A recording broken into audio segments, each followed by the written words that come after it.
상가 이야기 좀 하면 네. 상가도 어렵습니다. 상가는 이래요. 아니 부동산은 모든 걸 상식적에서 생각하면 돼요. 자 보세요. 은행에서 내가 1억을 맡겨놓으면 매년 1,000만 원씩 줬어요. 10%. 이제 옛날에 그랬어요. 1990년도죠. 그러면 상가는 뭐라고 합니까? 수익형 부동산이라고 하잖아요. 네. 수익형. 네. 그러면 내가 1억을 투자해서 1년에 1,000만 원, 은행에서 1,000만 원을 준다면 굳이 안 하겠죠? 네. 왜? 암만 많이 상가 수익률이 높다 하더라도 상가 수익률이 뭐 10% 해가지고 1년에 1,000만 원씩 나한테 나오겠다. 뭐 설령 나온다 칩시다. 네. 나온다 치면 은행에서 리스크 없이 공실 위험도 없고 또 돈 떼일 염려도 없고 1,000만 원씩 주는 은행에다가 맡기는 게 나을 거 아닙니까? 네. 10%에서 왜 지금까지 꼬마 빌딩도 그렇고 상가가 왜 괜찮았냐면 계속적으로 기준금리가 계속 내렸어요. 네. 기준금리가 10%에서 9%, 8%, 7%, 6%, 5%, 3% 쭉쭉쭉쭉 내려서 1%까지 내리니까 시장 참여 플레이어가 상가를 투자하는 사람이 어떤 생각을 하게 되었습니까? 은행에서 기준금리가 계속 내려가니까 금리보다 2배만 되면 좋겠다라고 생각을 하겠죠. 은행에서 보통 보면 2% 줬단 말이에요. 정기예금 넣으면 1억을 넣으면 1년에 200만 원 줬단 말이에요. 일단 세금은 일단 15.4% 세금을 일단 제껴놓고 계산하기 편하게. 그러면 나는 상가가 400만 원만 나오면 나는 투자를 하겠다고 했단 말이죠. 그래서 요거 수익률이 계속 떨어졌기 때문에 상가의 가격은 환산해서 수익환원법을 해서 환산해서 금액이 많이 받을 수가 있었어요. 옛날부터 10%대 갖고 있었던 사람들, 8%대 갖고 있었다는 사람들, 7%에 갖고 있었던 사람들, 그게 5%, 4%, 3%, 2% 쭉쭉쭉쭉 이자가 떨어지니까 그 이자의 2배 정도 수준에서 환산해서 이 매매 가격이 정리가 됐었어요. 네. 자, 그런데 이제 앞으로는 어떻게 된다?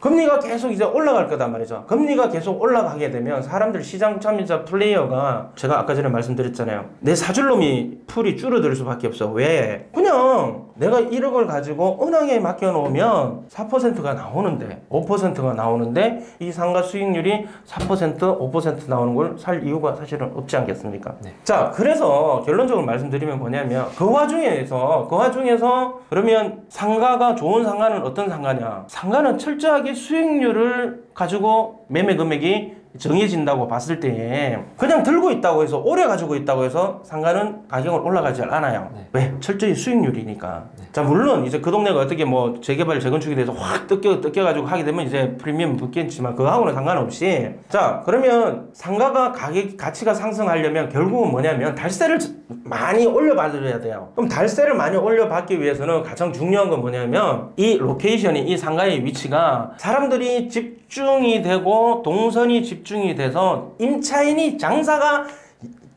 열나 잘 돼서 내가 달세를 올려도 뭐 그 정도는 껌값이죠 그러면서 달세를 팍팍팍 잘 줘야 돼. 철저히 이 달세가 올라가야 된단 말이죠. 그러면 달세가 올라갈 수 있는 방법은 딱 두 가지 방법이 없어요. 한 가지는 뭐냐면 내가 이 상가의 로케이션이 원체 좋아서 사람이 집중되고 있던가 앞으로 계속 집중될 여지가 많다던가 예를 들어서 교통 노선이 뚫린다든지 뭐 환승버스가 앞에 버스 스테이가 생긴다든지 아니면 없었는데 앞에 횡단보도가 생긴다든지 이런 아주 어떤 상황들이 벌어져야 되고 또 아니면 뒤에 뭐 대규모 사람이 집중되는 큰 뭐 어떤 예를 들어서 뭐 현대 사옥 들어서는 것처럼 삼성역에 현대 사옥 들어서는 이런 어떤 대규모 들이 들어온다던가 인구 집중이 되는 어떤 그런 시설들이 들어온다던가 해서 내가 프리라이딩 나는 가만히 있었는데 한간 아무것도 없는데 옆에 주변 상황들이 좋아져서 우리 상가가 그 위치가 좋아서 뜨게 되는 것들 그게 한 가지. 두 번째는 뭐냐면 내가 바꿔야 돼. 흐름한 건물이었는데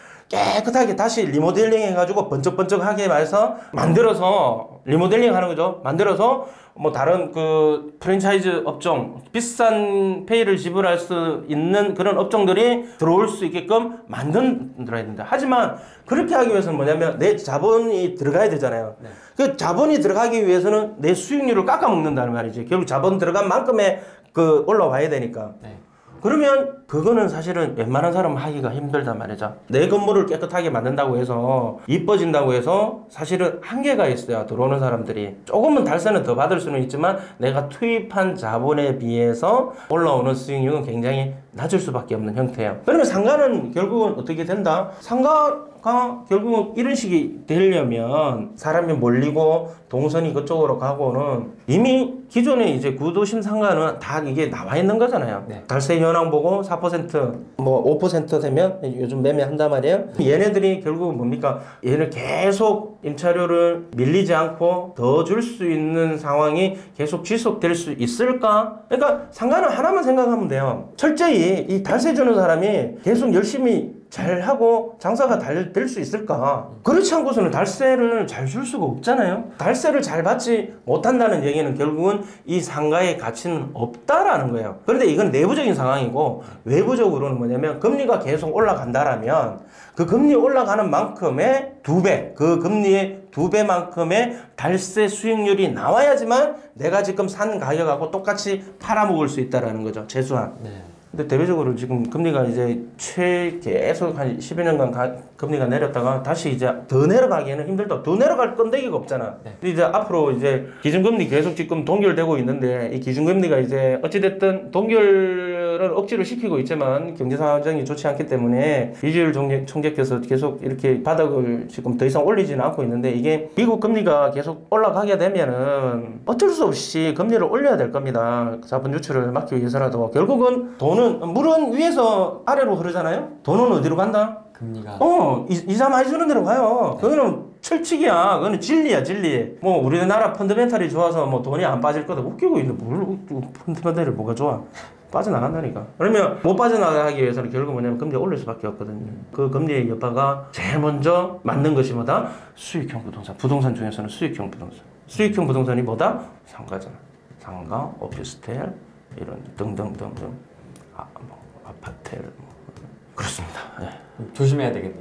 조심한 게 아니고 새로의 신규 진입하기에는 뭐 조금 신경 써야 될 게 많지만 근데 기존에 가지고 계셨던 분들이 그러면 팔아야 되냐의 문제는 있잖아요. 네. 팔 필요는 없죠. 팔아서 뭐 할 건데 또. 팔아서 뭐 할 건데. 팔아서 뭐 할 건데. 사는 사람들 입장에서는 네. 지금은 사실은 사기에는 굉장히 고민스러운 부분이 있고 근데 파시는 분들 입장에서는 사실은 팔아야 되는 게 맞는 타이밍은 맞죠. 자 그런데 그게 이제 뭐 모든 게 그렇게 단순하게 한 가지만 갖고 이야기할 수 있는 부분은 분명히 아니고요. 그건 이제 기본적인 이제 베이스로 깔고 근데 이제 부동산은 원체 특수성이 강해서 특히나 상가는 더더욱이나 1m가 틀리잖아요. 건물이 붙어 있어도 이 건물 틀리고 같은 건물에서도 코너 자리 이 자리 저 자리가 틀리고 개별성이 워낙에 강하기 때문에 중요한 건 그 점포에서 그 상가에서 수익이 굉장히 많이 발생할 수 있는 개연성이 있다라면 매입하시는 게 맞겠죠. 아시겠죠? 뭐 그렇다고 해서 금리가 다시 뭐 10% 된다, 20% 된다 그러진 않을 거 아닙니까? 아만 그래도 그게 왜냐면 금리가 그렇게까지 다 올라가려면 전 세계의 유동성이 싹 다 죽어야 되는데 미국도 그렇고 유럽도 그렇고 중국도 그렇고 일본도 그렇고 뭐 돈을 원체 많이 풀어놔서 하루아침에 금리가 그렇게 뭐 또 10% 20% 될 리는 없다고 봅니다. 저는 경제학자는 아니지만 제가 삼성공에서도 사실은 그 대외적인 경제 파트를 이야기하기 때문에 얄팍한 지식으로 이야기합니다. 근데 제가 봤을 때는 한 가지 분명한 건 확실합니다. 이게 저금리 기조가 끝났다는 것만큼은 확실합니다. 네, 그렇기 때문에 수익형 부동산은 그 부분을 간과할 수 없다라는 점 말씀드립니다. 네.